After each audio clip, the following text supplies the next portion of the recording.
Assalamualaikum warahmatullahi wabarakatuh. Halo teman-teman, perkenalkan nama saya Nafisa Diva Salsabella. Saya Erika Anggraini. Saya Alamanda Kusumaning Anjora.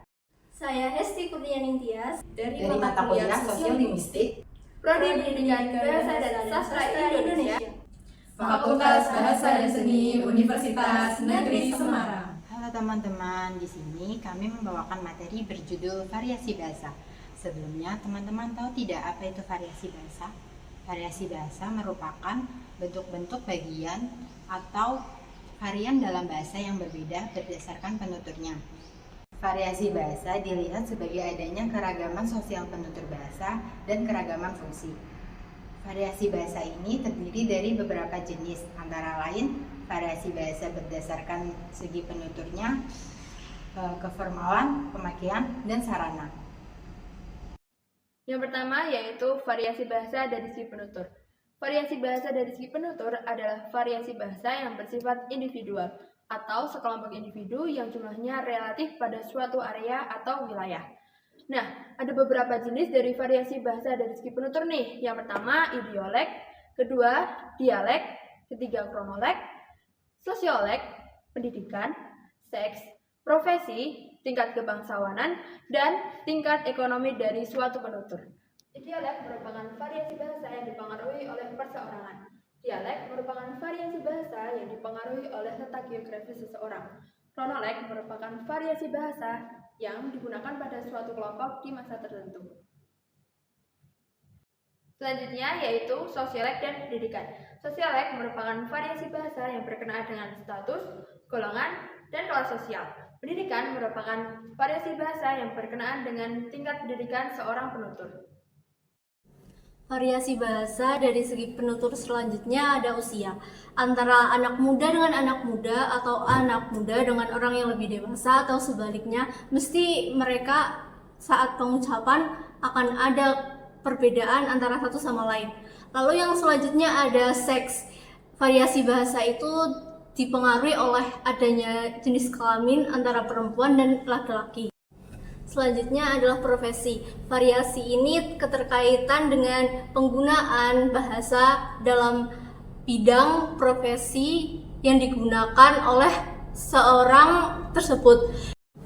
Lalu selanjutnya ada tingkat kebangsawanan. Variasi bahasa ini terkait dengan tingkat atau kedudukan penutur seperti raja, status raja dalam masyarakat terdahulu. Lalu yang selanjutnya ada tingkat ekonomi para penutur. Hampir sama dengan kebangsawanan, tapi yang berbeda adalah ekonomi bukan mutlak sebagai warisan. Variasi bahasa yang kedua yakni variasi bahasa dari segi keformalan. Dari segi keformalan dibedakan menjadi 5 macam. Yang pertama ada ragam buku, kemudian ragam resmi, kemudian ragam usaha, ragam santai, dan juga ragam akrab. Oke, pertama-tama saya akan membahas variasi bahasa yang pertama, yakni ragam beku. Ragam beku merupakan variasi bahasa yang paling formal, yang digunakan dalam situasi khidmat dan upacara resmi. Disebut ragam beku karena pola dan kaidahnya sudah ditetapkan secara mantap, tidak boleh diubah. Dalam bentuk tertulis, ragam beku ini didapati dalam dokumen-dokumen bersejarah seperti Undang-Undang Dasar, akte, notaris, naskah-naskah perjanjian jual-beli atau sewa-menyewa. Dengan demikian, para penutur dan pendengar ragam beku dituntut untuk keseriusan dan perhatian yang penuh. Segi keformalan yang kedua, yakni ragam resmi. Variasi bahasa ini digunakan dalam pidato kenegaraan, rapat dinas, ceramah, buku pelajaran, dan sebagainya. Yang ketiga ada ragam usaha. Variasi bahasa ini lazim digunakan dalam pembicaraan biasa di sekolah, rapat-rapat, ataupun pembicaraan yang berorientasi pada hasil. Wujud ragam ini berada di antara ragam formal dan informal. Yang keempat ada ragam santai. Variasi bahasa ini digunakan dalam situasi yang tidak resmi, ragam bahasa yang digunakan untuk berbincang-bincang dengan keluarga atau teman pada waktu istirahat, berolahraga, dan berekreasi. Kemudian ragam yang kelima merupakan ragam bahasa akrab. Variasi bahasa yang biasa digunakan oleh para penutur yang hubungannya sudah akrab seperti antar anggota keluarga atau teman karib. Bahasa yang digunakan antara orang-orang yang memiliki hubungan sangat dekat dengan gaya yang seringkali bersifat pribadi menggunakan ungkapan-ungkapan khusus, singkatan, atau bahasa yang hanya dipahami oleh kelompok kecil tersebut. Variasi bahasa yang ketiga adalah variasi bahasa dari segi pemakaian. Variasi bahasa ini biasa sering disebut dengan ragam, fungsiolek, atau register.